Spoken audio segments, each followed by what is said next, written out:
The first-class cabin of Flight 2187 hummed with the quiet arrogance of privilege, but for Eleanor Washington, it was a battlefield. A federal judge with over 2 decades on the bench, she sat in seat 3C, her navy suit crisp despite the weight of a grueling civil rights case she'd just closed. At 62, Eleanor carried the dignity of a woman who'd fought for justice her entire life. But today, she was just a passenger, a black woman in a space that seemed to resent her presence. The flight attendant, Meredith Keller, moved through the aisle with a smile that never reached Eleanor. Water? Ignored. A meal? Denied. Simple courtesies? Withheld. Each slight was a cut, subtle but deliberate, and the other passengers, mostly white, mostly male, watched in silence, their smirks and shifted shoulders signaling complicity. Meredith's voice, sharp and loud, finally broke the tension. Sit down, she snapped, pushing Eleanor back into her seat, spilling water across her suit and legal papers. The cabin stared, but no one spoke. Not a word of protest, not a gesture of support. You people need to learn your place, Meredith hissed, loud enough for all to hear. What she didn't know, what none of them knew, was who Eleanor was.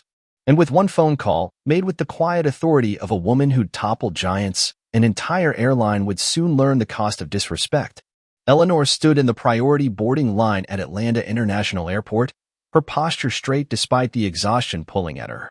3 weeks of presiding over a landmark housing discrimination case had left her drained but fulfilled. Her ruling would protect countless families, a victory hard-won. Now, she just wanted to get home to D.C., to her own bed, to a moment of peace. Her silver-streaked hair was neat, her briefcase heavy with the Anderson case documents. She'd requested seat 3C, an aisle for her circulation issues, a small accommodation for a body that had carried her through decades of battles. The first-class cabin was a familiar scene. Men in suits, Rolexes flashing, laptops open, their confidence filling the space. Eleanor settled into her seat, noticing the businessman in 3D shift slightly away, his Wall Street Journal a barrier. A tiny gesture, but she saw it. She always saw it.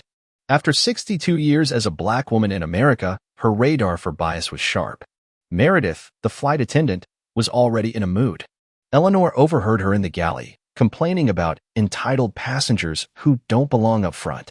The word stung, but Eleanor stayed calm, her focus on the briefs in her lap. She'd requested water, room temperature. Simple. Polite. Ignored. Meredith served the man next to her with a warm smile, a bourbon delivered promptly. Eleanor's request? It hung in the air, unacknowledged. Excuse me, Eleanor said, raising her hand as Meredith passed again. I asked for water earlier. Meredith's smile tightened. We're preparing for departure. I'll get to you later. But moments later, Eleanor watched her rush a coffee to another passenger. The pattern was clear, selective attention, a quiet erasure. The businessman beside her shifted again, his gold wedding ring catching the light. A family man, likely blind to the slights others endured daily. Eleanor took a deep breath, returning to her documents. She'd fought bigger fights than this. The safety demonstration began, and Meredith's gaze skipped over Eleanor, locking eyes with every other passenger. Another slight, small but deliberate. The plane taxied, climbed, and the drink service started. Meredith served everyone, scotch, sparkling water, warm towels, everyone except Eleanor. May I have water? Eleanor repeated, her voice steady. I'll get to you, Meredith said, moving on. 10 minutes later, every passenger had a drink.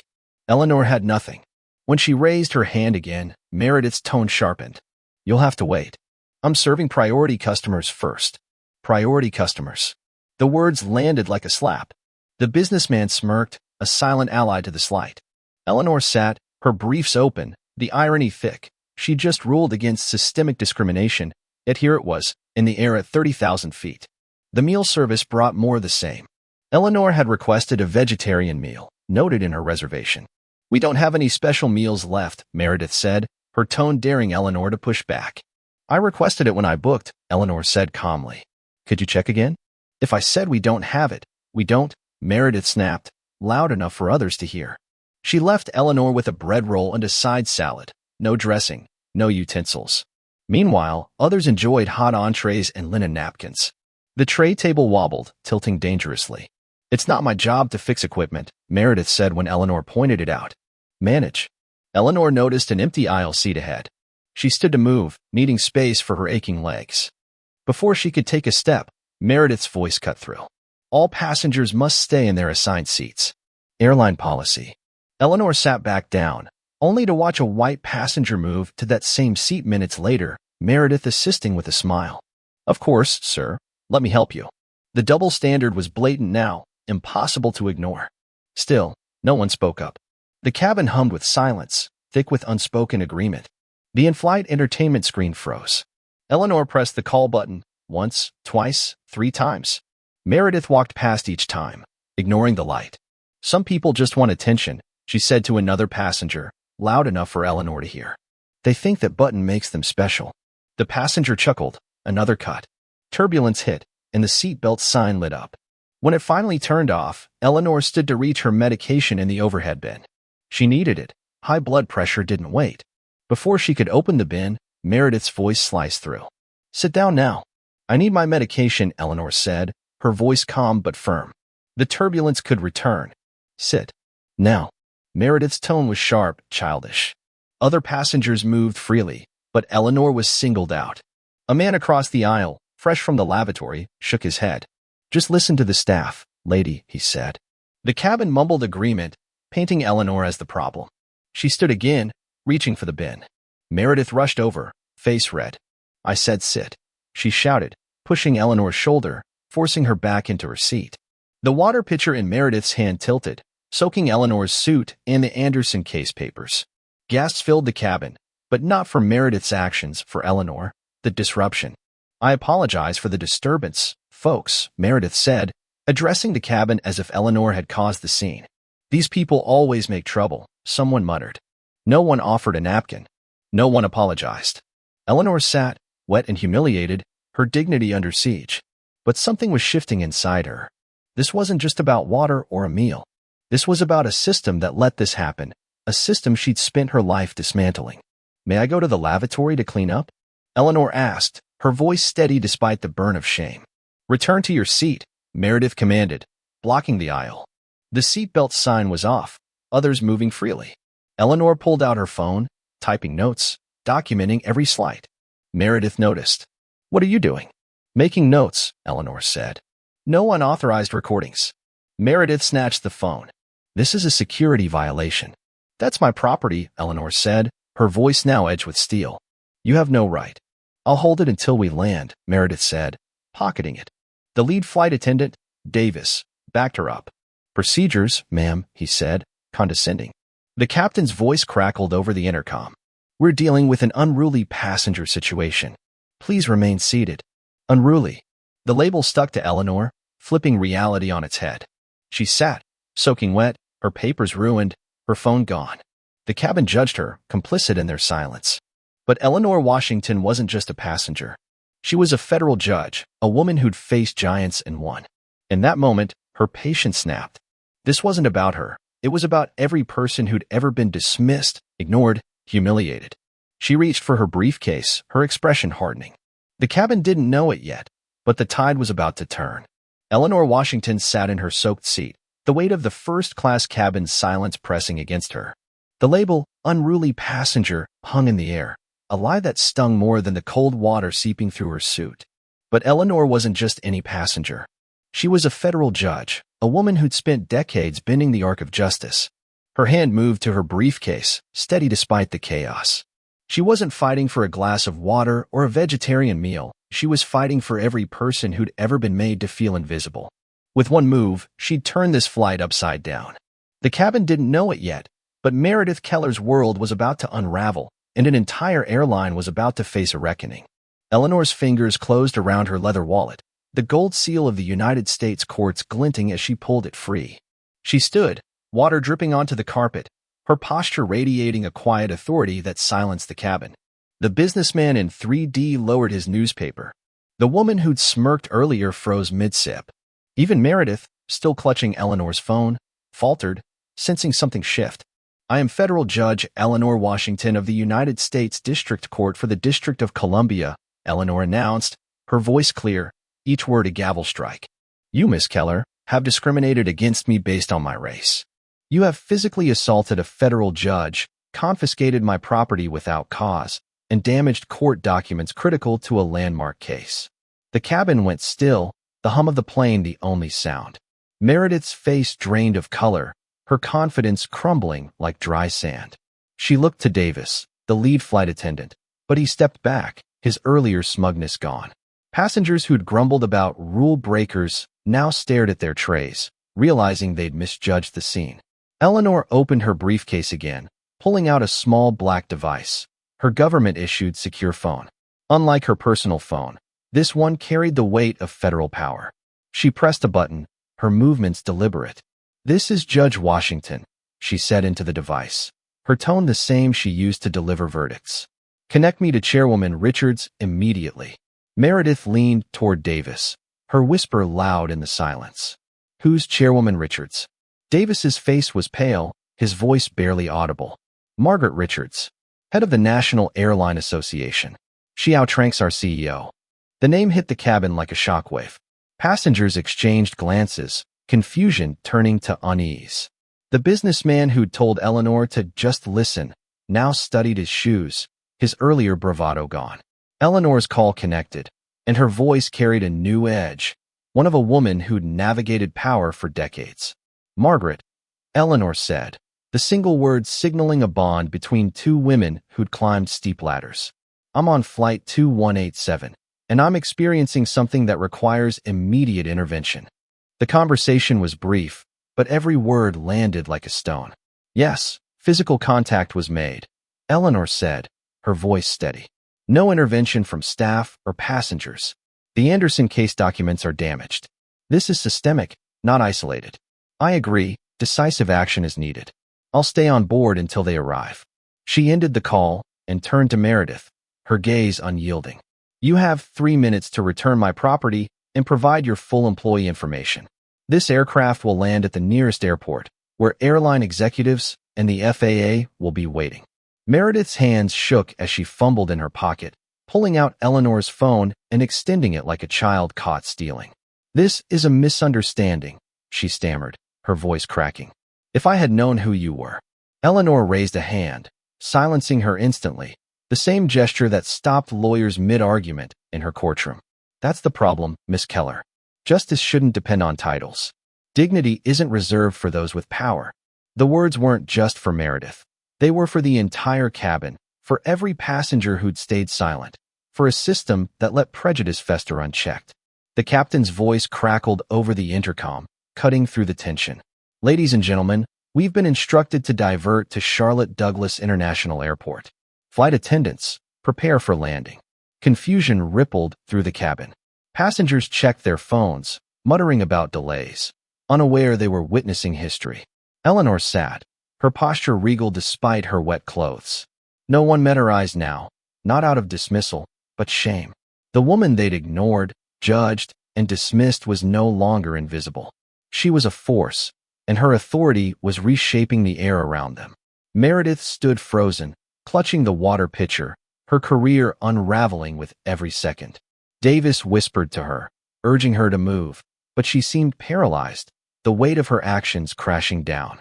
The other flight attendants busied themselves, avoiding Eleanor's row, their earlier camaraderie with Meredith replaced by distance. The businessman in 3D folded his newspaper, his hands fidgeting. The woman across the aisle, who'd chuckled at Meredith's priority customers' jab, now stared at her tray, her face flushed. The cabin's earlier hum of privilege was gone, replaced by a heavy silence, each passenger grappling with their role in what had unfolded. Eleanor's mind was elsewhere. She thought of her grandmother, Ida, who'd cleaned planes like this one in the 1960s, straightening her uniform each day to claim dignity in a world that refused to see it. She thought of the Anderson family, whose housing case she'd just won, ordinary people who dared to demand fairness. This fight wasn't just hers, it was theirs, and every person who'd swallowed humiliation to avoid making a scene. The plane began its descent, the cabin lights dimming. Outside, the clouds parted, revealing the sprawl of Charlotte below. Eleanor glanced at her soaked papers, the Anderson case notes blurred but not erased. She'd fought for justice in courtrooms, but today, at 30,000 feet, she was fighting for something bigger, a system that saw everyone, not just those with titles. Meredith finally moved, handing Davis her badge, her hands trembling. I didn't mean it, she whispered, tears streaking her face. Davis shook his head, his own regret evident. You did, Meredith. That's why we're here. The seatbelt sign pinged, and the cabin braced for landing. Passengers clutched their armrests, but Eleanor sat calm, her briefcase closed, her resolve unshaken. She'd made her move, and the consequences were coming, not just for Meredith, but for an entire industry that had let this happen. As the plane touched down, the jetway extended, and the cabin door opened. A new energy filled the space. This wasn't a routine landing. Outside, black SUVs and media vans lined the tarmac, their presence signaling something extraordinary. Eleanor remained seated, her dignity intact, waiting for what came next. Charles Hamilton, the airline CEO, stepped aboard, his face grim. He scanned the cabin until his eyes found Eleanor. Judge Washington, he said, his voice carrying through the silence. On behalf of the airline, I offer our deepest apologies. Eleanor didn't respond immediately. Her government phone rang, and she answered, activating the video. Margaret Richards' face appeared, her silver hair and piercing eyes commanding attention. Judge Washington, Richards said, her voice echoing. I've grounded the airline's entire fleet until this is resolved. The cabin gasped. Meredith's voice broke through, desperate. You can't ground an airline. Hamilton turned to her, his tone flat. She just did. Chairwoman Richards has the authority. This is bigger than you realize. Passengers shifted, their earlier complaints about delays replaced by awe. They weren't just delayed, they were part of a moment that would change aviation history. Eleanor rose, her soaked suit no match for the authority she carried. This isn't about convenience, she said, addressing the cabin. It's about dignity. Every person deserves respect, regardless of how they look or where they sit. Her words landed like a verdict, final and undeniable. Meredith's face crumpled, her badge now in Davis's hand. Hamilton turned to her. Miss Keller, your employment is terminated. Surrender your credentials to security. But I didn't know, Meredith pleaded, tears falling. You shouldn't need to know, Hamilton said, echoing Eleanor's earlier words. That's the problem. The cabin watched in stunned silence as the reality sank in.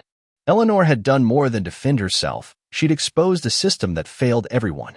And as she prepared to step off the plane, the ripples of her actions were already spreading, ready to reshape an industry. The cabin of Flight 2187 was a frozen tableau, every passenger and crew member caught in the gravity of Judge Eleanor Washington's stand. Her words, "This is about dignity," still echoed as the plane sat on the tarmac at Charlotte Douglas International Airport. Outside, black SUVs and media vans swarmed, their presence a signal that this was no ordinary landing. Eleanor stood, her soaked suit clinging to her, but her authority towered over the chaos. Meredith Keller, now stripped of her badge, was a shadow of the confident flight attendant who'd pushed Eleanor hours ago. The airline's CEO, Charles Hamilton, stood at the cabin door, his apology barely scratching the surface of what was unfolding. One phone call from Eleanor had grounded an entire airline, and the consequences were just beginning. This wasn't just about one flight, it was about a system that had failed, and a woman who refused to let it stand. Hamilton's voice was steady but strained as he addressed Eleanor. Judge Washington, we'd be grateful for your input on our reforms, if you're willing. His words were careful, a man navigating a crisis that could define his career. Eleanor's response was measured, her gaze sweeping the cabin. Discrimination isn't an isolated act. It's a system, a culture that lets prejudice go unchecked. What happened today wasn't just one flight attendant. It was passengers who stayed silent, leadership that failed to set standards, and a cabin that let indignity pass without a word. The truth stung, and the cabin felt it. The businessman in 3D, who dismissed Eleanor with a smug, "Just listen," now stared at his hands. The woman who'd smirked at Meredith's priority customers jab-fiddled with her napkin, her face tight with shame. No one spoke. They were witnesses to their own complicity, and Eleanor's words were a mirror they couldn't escape. Security personnel boarded, their presence quiet but firm. Meredith, tears streaking her face, stood clutching her bag. I didn't realize, she said, her voice breaking as she faced Eleanor. I never meant. Eleanor met her gaze, her expression unyielding but not cruel. Intent doesn't erase harm, Miss Keller. The damage was real, whether you meant it or not. It was the voice of a judge, delivering truth without malice, but leaving no room for excuses. Meredith's shoulders slumped as security escorted her past Eleanor's seat. The cabin watched in silence, the weight of her exit heavier than any outburst. She wasn't just leaving a plane. She was leaving a career, a life undone by her own actions. Chairwoman Margaret Richards' voice crackled from Eleanor's phone, still on video. Judge Washington, a car is waiting to take you to D.C. Mr. Hamilton and his team will spend today explaining to their board how this happened and what they'll do about it. Hamilton nodded, his face grim. We're launching a full investigation into our culture, training, and standards. This exposed failures at every level. They'll be addressed. Eleanor acknowledged him with a slight nod, but offered no comfort. This wasn't about soothing egos. It was about accountability. She gathered her briefcase. The soaked Anderson case, papers a reminder of the stakes. She'd fought for families like those in her ruling, and today's fight was no different. As she prepared to leave, the lead flight attendant, Davis, approached, his earlier confidence gone. Judge Washington, I'm sorry I didn't step in, he said, his voice low. I should have stopped this. Eleanor looked at him, her expression softening but firm. You saw wrong and did nothing. That's where change starts, with those who choose to act. Davis nodded, his regret plain, but Eleanor was already turning away. Forgiveness could wait, justice couldn't. The passengers, now silent, gathered their belongings, their earlier complaints about delays replaced by a sobering awareness. They'd witnessed a tipping point, a moment when one woman's resolve had forced an industry to reckon with itself. The businessman in 3D stood, avoiding Eleanor's gaze as he shuffled toward the exit. The woman across the aisle muttered something to her neighbor, but her voice was subdued, her earlier smugness gone. Hamilton turned to the cabin one last time. This airline will change, he said, his tone carrying the weight of a promise made under pressure. We failed today, but we won't fail again. Eleanor stepped off the plane, her posture unbroken despite the damp chill of her clothes. The jetway led to a waiting car, but beyond it, the tarmac buzzed with activity. News crews aimed cameras, reporters shouted questions, and airline executives huddled in tense clusters. Eleanor ignored them, her focus on the path ahead. She'd done what she needed to do. Now the world would see what followed. By the time she reached D.C., the story was breaking. Airline grounded after judge's discrimination claim, screamed headlines. Social media erupted, with passengers from Flight 2187 posting shaky videos of Eleanor's stand, her voice steady as she declared her identity. Power, commented users from the U.S., Nigeria, Brazil, and beyond, sharing their own stories of indignity. Eleanor's name trended, not as a victim, but as a force who'd turned humiliation into a movement. The airline's board convened an emergency meeting that night. Hamilton faced pointed questions about training, oversight, and a culture that let Meredith's actions go unchecked. Chairwoman Richards, on a video call, was unrelenting. This isn't one bad apple, she said. It's a tree that's been rotting for years. Fix it, or we'll prune it ourselves. Back in her D.C. apartment, Eleanor sat at her desk, the Anderson case papers drying on a towel. She hadn't planned to make history today. She just wanted a glass of water and a flight home. But when Meredith pushed her, when the cabin stayed silent, when the system failed her as it had failed so many, she'd had enough. Her grandmother's voice echoed in her mind. They might not respect the uniform, but I respect myself in it. Eleanor had honored that legacy, not just for herself, but for everyone who'd been dismissed because of how they looked. The next morning, Hamilton called, his tone respectful but urgent. Judge Washington, we're drafting reforms. A new training program, mandatory for all staff. We'd like your input, not just as a passenger, but as a leader who's seen the system's flaws. Eleanor considered the request. She could walk away, let the airline scramble. But justice wasn't about punishment, it was about change. I'll help, she said, but it has to go beyond training. You need accountability at every level. Crew, passengers, executives. No one gets a pass. Hamilton agreed, and within days, a task force formed, including civil rights experts, former passengers with discrimination claims, and, surprisingly, Meredith Keller. Fired but humbled, she'd reached out, offering to share her story as a cautionary tale. I was blind to my own bias, she wrote in a letter to Eleanor. I want to help others see what I didn't. Eleanor didn't respond directly, but she approved Meredith's inclusion. Change required honesty, even from those who'd caused harm. The task force worked fast, drafting a passenger dignity initiative, a program to train every airline employee, from gate agents to CEOs, on recognizing and dismantling bias. It wasn't just about avoiding lawsuits. It was about seeing every passenger as human. Meanwhile, the grounding cost the airline millions, with thousands of passengers stranded. The backlash was fierce, but so was the support. Advocacy groups praised Eleanor, calling her a hero for exposing what many endured in silence. The National Airline Association backed Richard's decision, signaling that no carrier was above scrutiny. Eleanor returned to her courtroom, her robes a reminder of the authority she'd always carried. But Flight 2187 had changed her. She'd seen justice not just in legal briefs, but in a cabin where silence was as damning as action.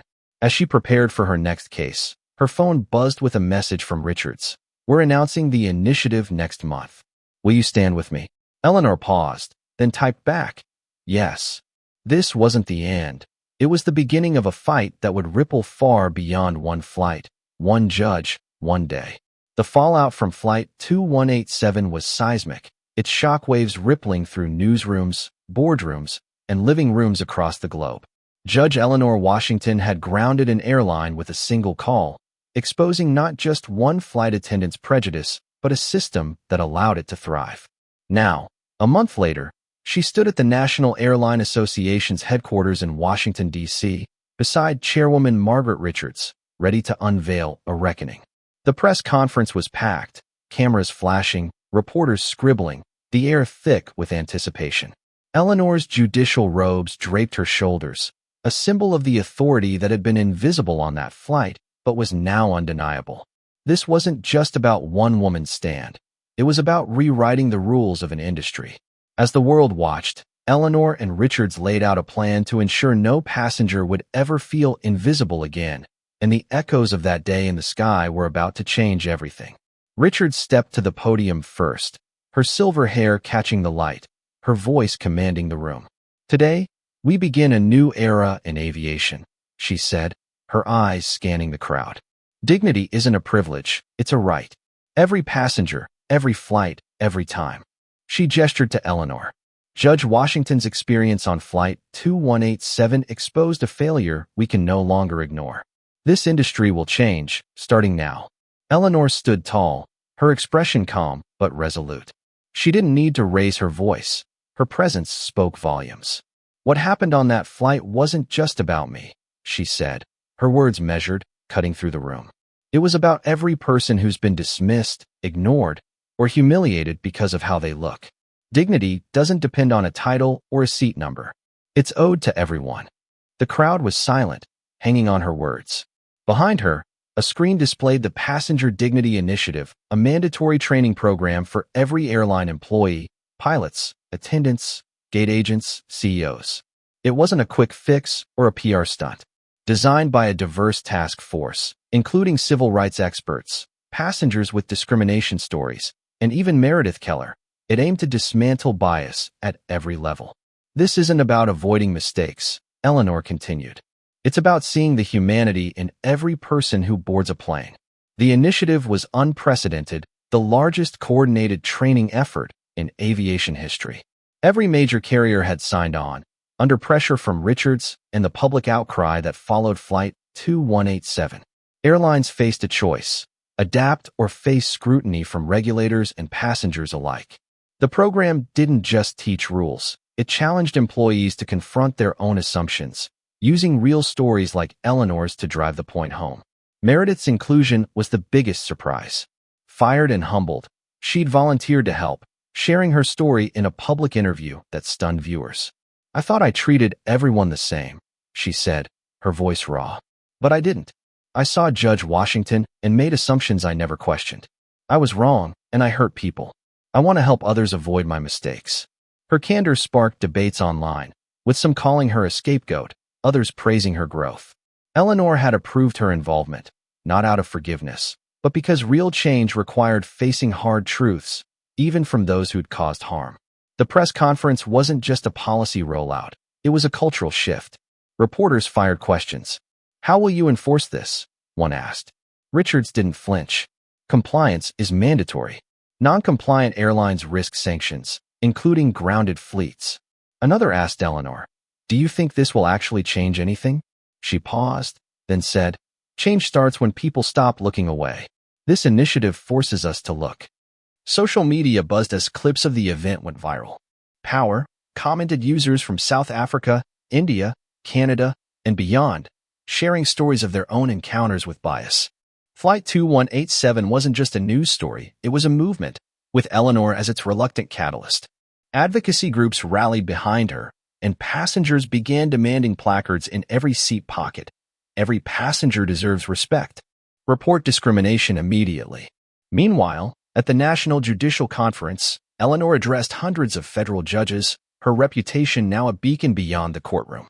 The ballroom was hushed as she took the stage, her robes a stark contrast to the soaked suit she'd worn on that flight.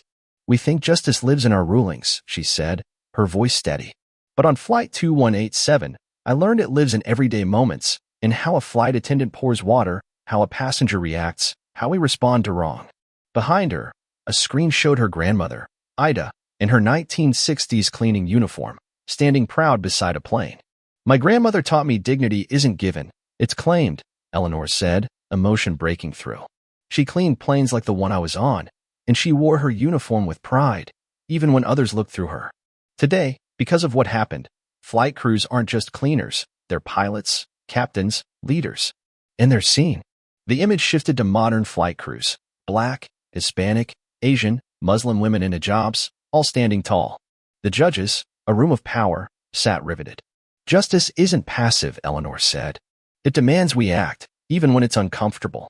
On that flight, I acted for my grandmother, for the families in my cases, for everyone who's been told to sit down and take it." Her words landed like a verdict, quoted later in law schools and corporate trainings. "The true measure of justice is what happens when no one knows who you are," she said, "and you're still treated with respect." The room erupted in applause, a rare moment of unity among jurists who rarely showed emotion. Back at the airline, Charles Hamilton faced a boardroom under siege. The grounding had cost millions, and shareholders demanded answers. He didn't sugarcoat it. "We failed," he said. "Not just Meredith, but all of us. Our culture let this happen. The Dignity Initiative is our first step, but it's not the last."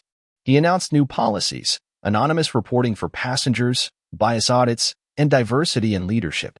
The board, initially resistant, saw the writing on the wall, public pressure, and Richard's authority left no room for half measures.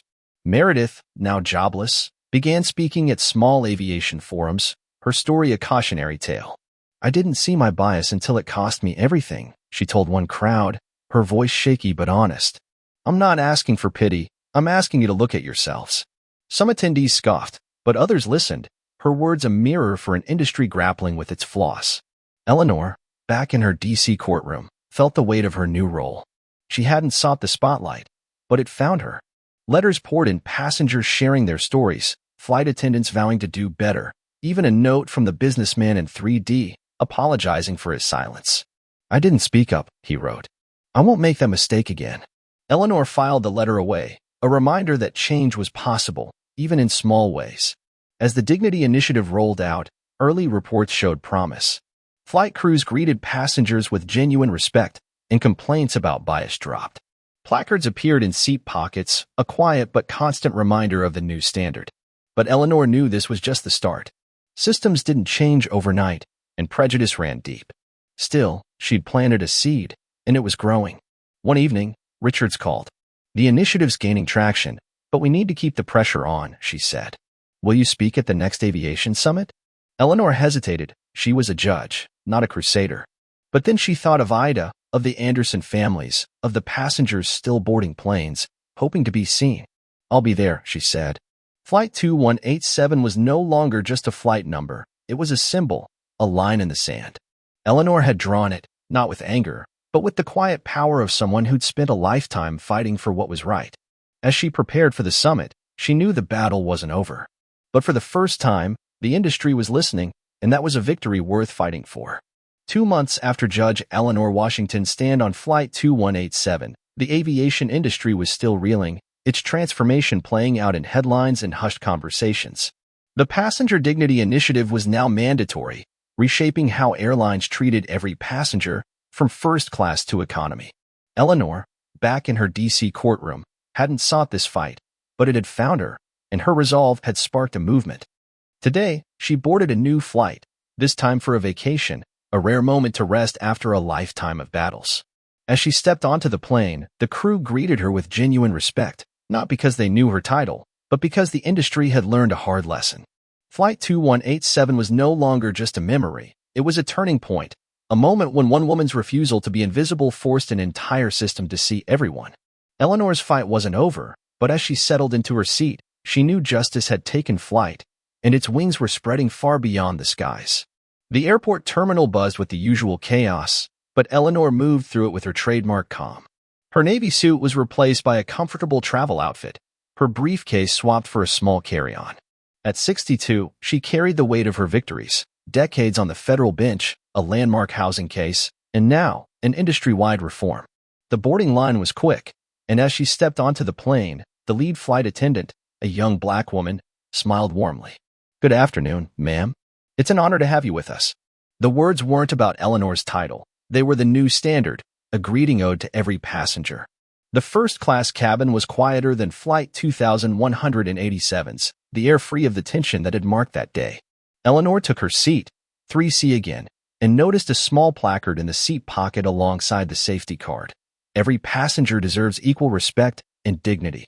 If you experience or witness discrimination, alert our crew immediately. She ran her fingers over the words, a tangible sign of the change she'd sparked. The businessman beside her nodded politely, no shifting away, no subtle barriers. The cabin felt different, watchful, aware, as if the ghosts of Flight 2187 lingered, urging everyone to do better.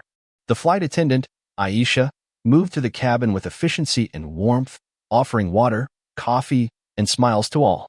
When she reached Eleanor, she paused. "Room temperature water, ma'am?" she asked, her tone kind but professional. Eleanor nodded, a small smile breaking through. The water arrived promptly, in a full glass with a napkin, no different from what others received. It was a simple act, but after Flight 2187, it felt like a victory. As the plane climbed, Eleanor reflected on the past 2 months. The Passenger Dignity Initiative had rolled out swiftly, with every major airline training thousands of employees. Early data showed fewer bias complaints, and passenger surveys praised the new culture of respect. Social media still buzzed with power comments. Stories of indignity now met with stories of change. A gate agent in Chicago who'd stopped a colleague's racist remark.